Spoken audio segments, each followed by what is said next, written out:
If you want to find out what to expect when purchasing a brand new construction home in North Carolina, you're in the right place. Stay tuned.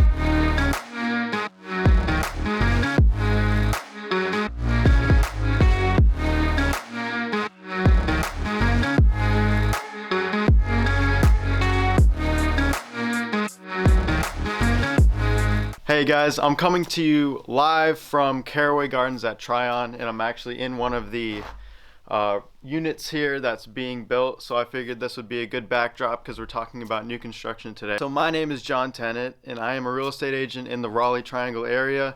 I specialize in new construction, representing buyers through the process of building and buying a new construction home, which is typically a whole different animal than when you're buying a resale property. So I wanted to talk about what to kind of expect in the process of either building from scratch or just buying a house or a property outright from a builder. In the past year, in 2020, I've personally overseen over $6 million worth of transactions, ranging from mid 200s all the way up to $1.5 million custom homes. So I've seen the whole range of stuff. So I wanted to start off by talking about track builders. Now, what track builders are, that's going to be the Syntec, the Mungo Homes, Ryan Homes, the LGI, and what you'll notice is you'll pull into the community and it's this one builder and they have the entire subdivision,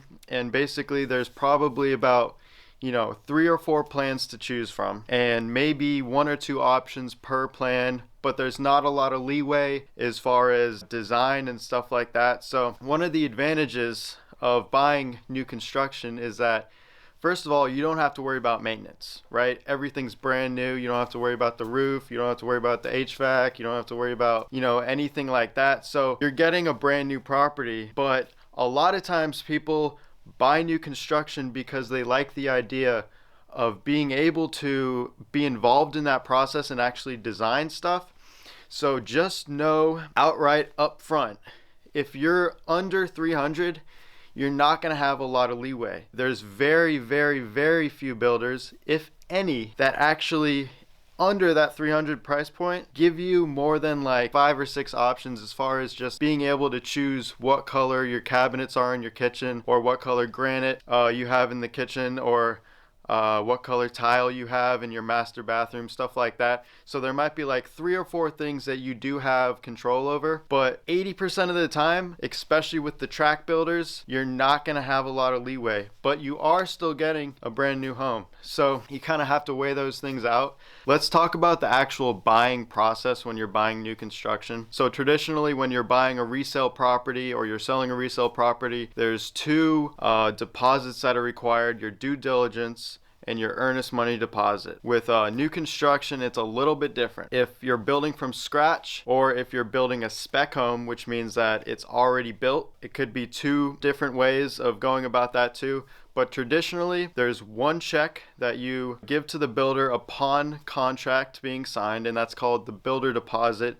And it typically goes from about 1 to 10% of the purchase price, and that really depends on the builder. Sometimes they accept them in installments, sometimes they don't. So that's kind of something to find out about before you actually go under contract. If you're building from scratch, you might have a design center that you go to, or you might show up at the house and they have a layout of all your different options, or you might do it all virtually. If the house is already built, you'll go through a similar process as if it were a resale property, or if you were building it and it's completed, then it's time for the inspection, just like any other house. Even though it is a brand new property, the people that are building it might make mistakes, so you just want that peace of mind. So you get a home inspection, a radon inspection, and a termite inspection, and that should kind of sum everything up. And if there's any little tweaks or anything like that, the builder should be able to take care of that before you actually get the keys and move in.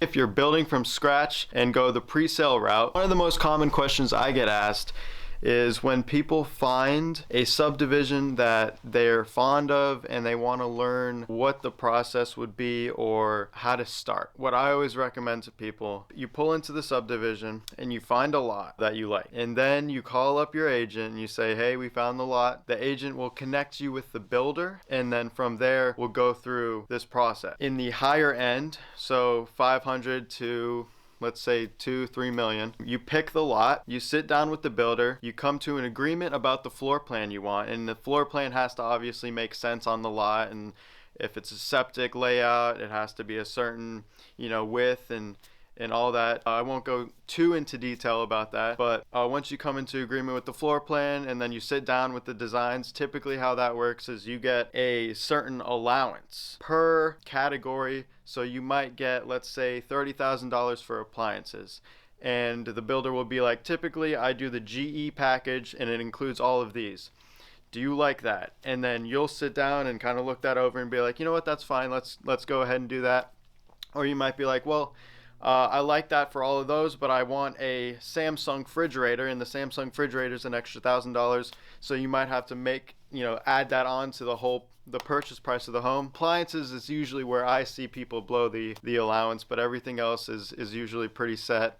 Another question I get asked a lot is a buyer agent necessary for new construction? And I always tell people absolutely. The builder is going to have representation, and you might as well too. In the state of North Carolina, you actually do not have to pay your buyer's agent out of pocket. That comes from the builder. A good buyer's agent should be able to steer you in the right direction through the process and also help you set up with different other contractors that you need, the inspector and the appraisal, and make sure that you're getting the right loan. It's a pretty in-depth process. It's a lot different than a resale property. It's always good to have somebody that you can always call on, and like I said earlier, paycheck does not come from you, it comes from the builder.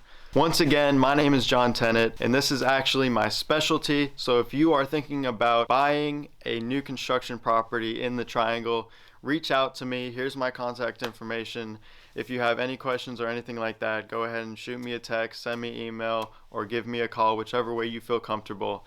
I hope you guys got some value out of the video. Hope you got some information. If you have any questions about any of the things I touched on, go ahead and leave a comment. I'll try to get to everybody. I'll see you in the next video.